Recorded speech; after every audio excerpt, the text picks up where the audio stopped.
हमारे धर्म संस्कृति में विज्ञान के सूत्र कैसे निहित हैं, इस बात को समझने का प्रयास करना चाहिए। मैं सबसे कहूंगा, अगर आप चाहें तो अभी भी चेक कर सकते हैं। सूर्य से धरती की दूरी जो 15 लाख कुछ मील है, उसको यदि आप सूर्य के डायमीटर से डिवाइड करें तो जानते हैं कितना आता है संख्या? 108।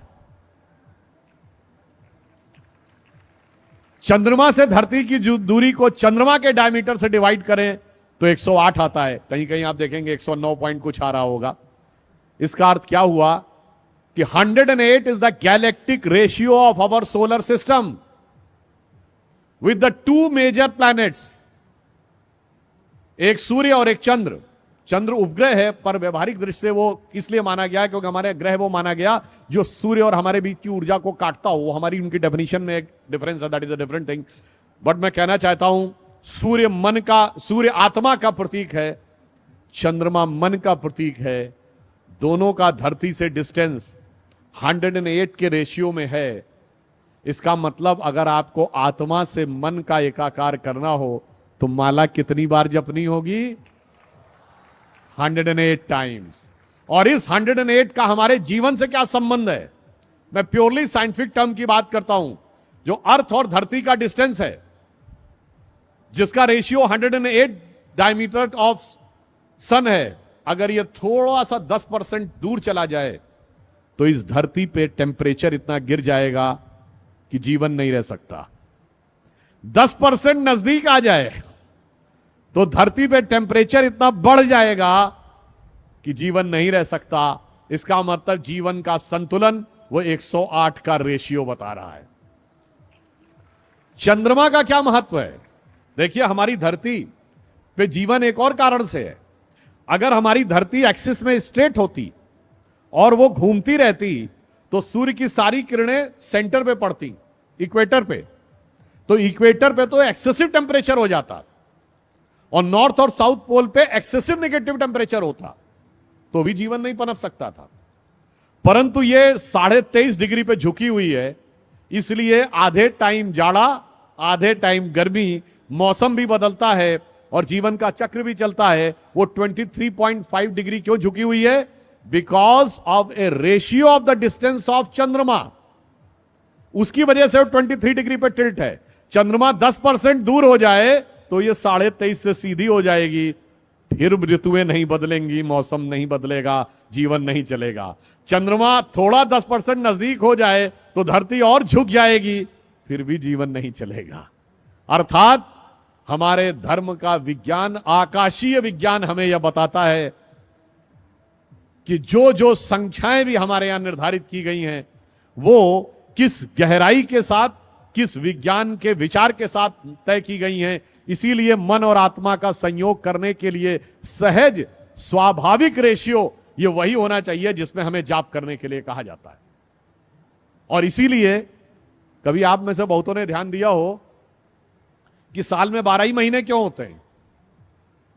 अगर एम्पेरिकल डिवीजन होता तो 10 महीने होने चाहिए थे ना। अगर आप जनरल किसी चीज को एक एम्पेरिकल ढंग से डिवाइड करते तो 10 महीने होने चाहिए थे। 12 क्यों होते हैं? क्योंकि हमारा सारा ज्ञान जो था वो आकाशीय गति के आधार पर था। और जिस दरमियान धरती सूर्य का एक चक्कर काटती है, उस समय में चंद्रमा धरती के 12 चक्कर काटता है। इसलिए 12 महीने एक साल में होते हैं। और जो हमारे मैथमेटिक्स के विद्यार्थी बैठे होंगे, मैं कहूंगा कि आप बड़े से बड़े मैथमेटिक्स से प्रोफेसर से पूछिएगा, सर्किल में 360 डिग्री क्यों होते हैं? 300 डिग्री होते समझ में आता, 100 डिग्री होते समझ में आता, 200 डिग्री होते समझ में आता। 360 डिग्री इसलिए होते हैं कि आकाशीय सर्किल जो एक धरती लेती है सूर्य के चारों तरफ, और उस प्रोसेस में वो 360 time it rotates on its axis, there are 360 degrees in a circle. तो ये मैंने सिर्फ इसलिए आपको बताया कि हमारी हर सोच अंतर से लेके बाहर तक किस प्रकार जुड़ी हुई है कि भगवान कृष्ण के विराट रूप से लेके सूक्ष्म रूप तक। अगर आप ये बताइए कि आप जब ध्यान लगाते हैं अपनी आंखों के सामने तो क्या दिखाई पड़ता है? Black colour. इसीलिए भगवान कृष्ण काले हैं, कृष्ण वर्ण हैं। वो हमारे मन की आध्यात्मिक चेतना की प्रगति का प्रतीक हैं। और जब आप ध्यान लगा के अंदर उतरते चले जाते हैं तो एक स्टेज के बाद आपको अद्भुत ज्ञान का प्रकाश अनुभव होने लगता है, जिसे हिंदी के प्रख्यात कवि बिहारी लाल जी ने एक पंक्ति में कहा है, या अनुरागी चित्त की गति समझे नहीं कोय, ज्यों ज्यों डूबे श्याम रंग त्यों त्यों उज्जवल होए। यानी जैसे जैसे आप भगवान कृष्ण की भक्ति में उतरते चले जाएंगे, उज्ज्वलता की अनुभूति आपको होती चली जाएगी। और इसीलिए हमारे देश में जीवन का उद्देश्य आत्मानुभूति है, यानी self realisation is most important part of the life then conquering the entire world. और इसीलिए भगवान कृष्ण का जीवन जानते हैं किसका प्रतिनिधित्व करता है? संपूर्ण वेदों के ज्ञान के सार का प्रतिनिधित्व करता है, जिसके लिए कृष्ण भक्ति के एक कवि ने लिखा है, जाहि अनादि अनंत अखंड अछेद अभेद सुवेद बतावे, शेष गणेश सुरेश दिनेश महेशो जाहि निरंतर ध्यावें। और पुनः कह रहा हूं, जाहि अनादि अनंत अखंड अछेद अभेद सुवेद बतावें, ताहि अहीर की छो हरियां छछिया बर छाछ पे नाच नचावे। और ये किसने लिखा है? सैयद इब्राहिम रसखान, भगवान कृष्ण के बहुत बड़े भक्त कवि, जो मुस्लिम थे, माना जाता जिनका जन्म काबुल में हुआ था, उनकी समाधि वृंदावन में है। वो आकर भक्ति में ऐसे लीन हो गए कि उन्होंने ये कहा, और उनकी एक बड़ी प्रख्यात कविता है, आप सबने सुनी होगी, कि वो कहते मेरा अगला जन्म हो तो मैं कृष्ण भक्ति में ही रहना चाहता हूं।